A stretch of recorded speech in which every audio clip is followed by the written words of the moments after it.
Ano to?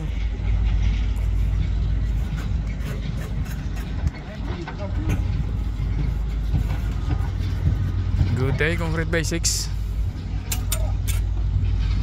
Tingnan na natin ngayon. Ito yung ating finishing ngayon. Tingnan nyo guys. Ayan ang finishing ng ano. Ano yan? Pino dapat yung polishing ng ating floor. Yan ito. Pino yan. Pino naman yun. Pino. Pino yan. Pino pagka-polish yan. Yan dapat yung pagka-polish ng floor. Pino. Hindi yung parang liha na makintab.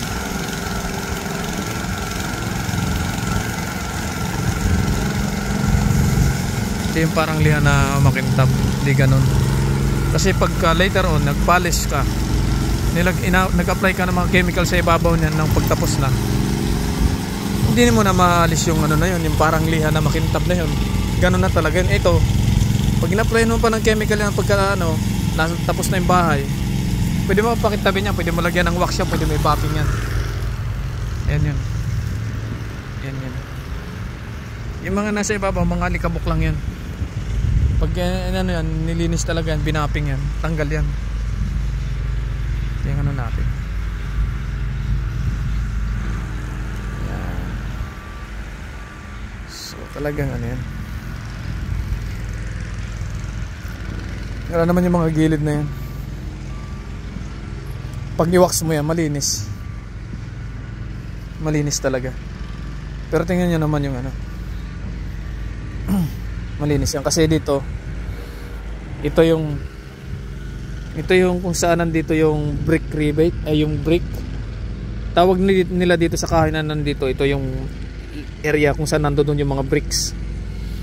Tapos dito naman, pagkatapos nitong kahoy na to, yung kahoy na yan, nakipansin nyo, nandito naman yung frame nila, kahoy sa likod ng brick. Nandun naman kahoy naman yan nakalagay. Kaya ang nangyayari sa finishing, kagaya niyan, ayan oh, may bricks, yan mga bricks niya sa loob niya. Ng katapos ng brick na meron yung mga kahoy sa loob na framing ng wall. Yan, ganyan yung style niyan. Tapos itong side na to, ito dito, garahe ito yung garahe ng sasakyan. Tapos dito naman sa garahe na to, dito nakapwesto yung roll up door sa side na to.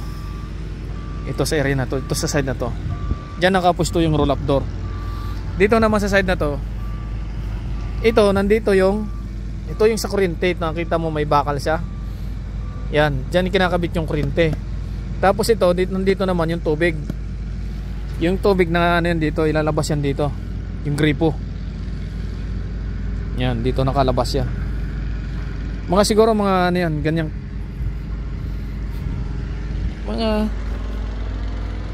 mga ganyang kataas yan, gripo. Normally. At least 1 meter. 1 meter or magkano, ilan bang taas na. Depende naman na yun sa ano nila. Hindi ko alam yung ano ng tubero dito. Kagaya na yun o, yung gripo. Tingnan nyo guys,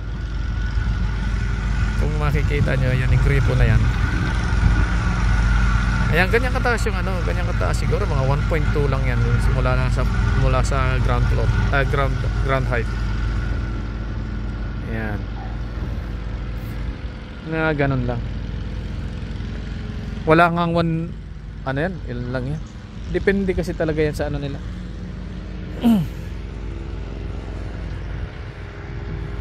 Tapos na naman sa mga shower, ito sa shower nila, or pag hindi ito sa shower, ito yung sa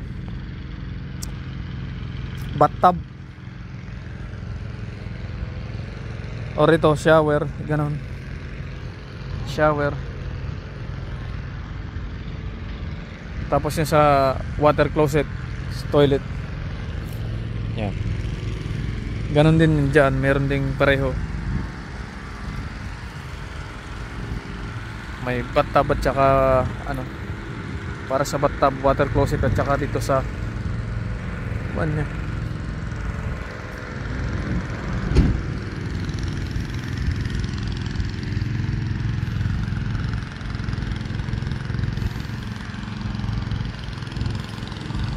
Yung ating ano, nag-aaral yan. Tinuturuan namin magmasin. Tinuturuan namin magmasin. Siya na nagpapalas na. Magaling na. Yung mga ano na yan, yung mga kulay puti na yan, no? Ano lang yan, mga alikabok lang yan. Tanggal yan anytime na lagyan ng ano yan. Linisin man yan, linisin yan, ibapping yan, tatanggal yan. Kasi yan yung mga dumi sa ibabaw ng masin. Balikan mo pa itong kabila. Ayan, to, balikan mo to. Ayan.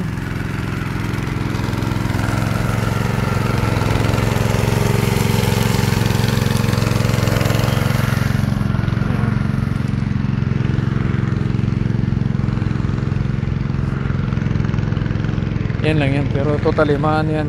Pino yung ano yan, pino yung pagkano ng ano natin, no? Ganyan yan. Ang pinakamahalaga palaging pino yung ano, dapat itong area ng garahe na ito. Itong area ng garahe na ito yung palaging maayos kasi wala nang takip yan, guys, karamihan. Wala nang ipinapatong pagkatapos ng bahay. Palaging open yan. Sasakyan lang ang nakapark dito, sasakyan na. Dito, dalawang sasakyan ang nakapark dito pag natapos ito. Ito. Yan ang dalawang sasakyan yan dito sa loob.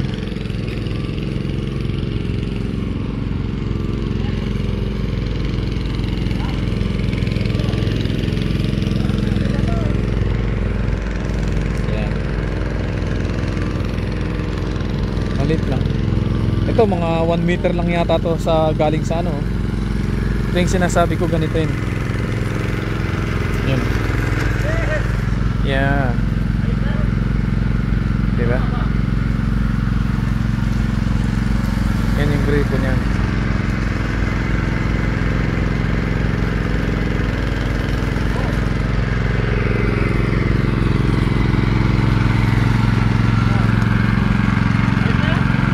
Oh, yun yan.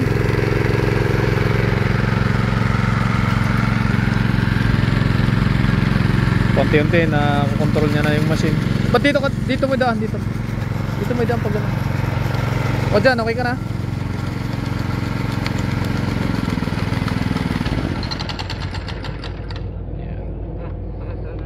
So, nahihirapan pang mag-control ng machine kasi bago lang din namin tinuturuan.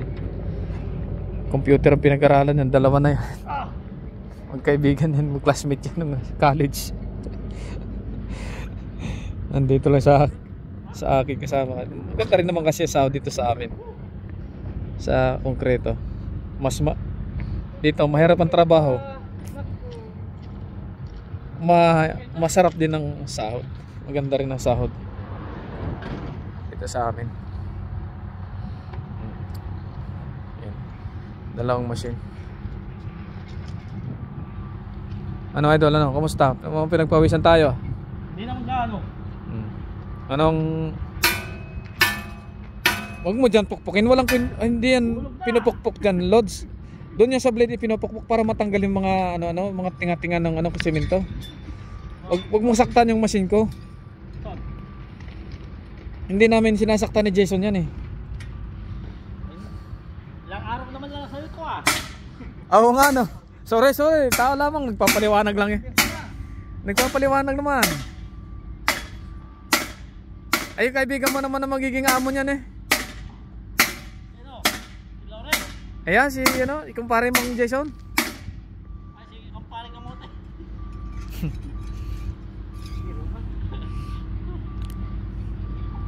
Yan. Kasi guys, nag-resent tayo. Meron na lang akong 5 days next week. 5 days next week. So, yan na yung pinaka-final ko. Swerte nga yung company, binigyan ko sila ng 1 month notice. Usually dito 2 weeks notice lang. Tapos na. Yung company ko kasi kami naman kasi kaya ganun dahil kami ang tayo ng Riverstone, ako at saka yung boss ko. Bali sa sa aspeto ng puhunan wala ako. Pero sa aspeto ng trabaho, akong kauna-unahang tao ng Riverstone. Dalawa lang kami. So masasabi ko rin na kami ang nagtayo ng Riverstone kasi dalawa lang talaga kami nagumpisa, nagtrabaho. Yan po yung katotohanan dyan. Dalawa lang kami ng boss ko na nagsimula ng Riverstone. Kaya malakas ang loob ko na sumubok ng panibagong journey. Ganon talaga guys. Kailangan alamin natin kung saan tayo magkakaroon ng chance sa masinso. Diba? Pag hindi tayo, kung matakot tayo na nawala tayo sa sahurin, hindi natatakot din tayong sumahod ng malaki kung sakali, di ba? So sugal na lang yan eh. Total matanda na rin naman tayo. Ganun na lang gawin natin. Sugal na lang ang buhay. Ewan ko ano yung sa resulta ng journey next week. Okay guys, ay gagawin natin kumpanya yung ating Riverstone, yung ating Concrete Basics. Yan ang company ilalagay ko sa aking sa aking IRD. Yan ang i-apply kong name. O sige guys, thanks for watching. Please like and subscribe to our YouTube channel Concrete Basics, and follow us on Facebook and TikTok. Thank you so much. Mag-ingat kayo guys, at sana makita ko kayo sa susunod na video. Salamat po, bye bye.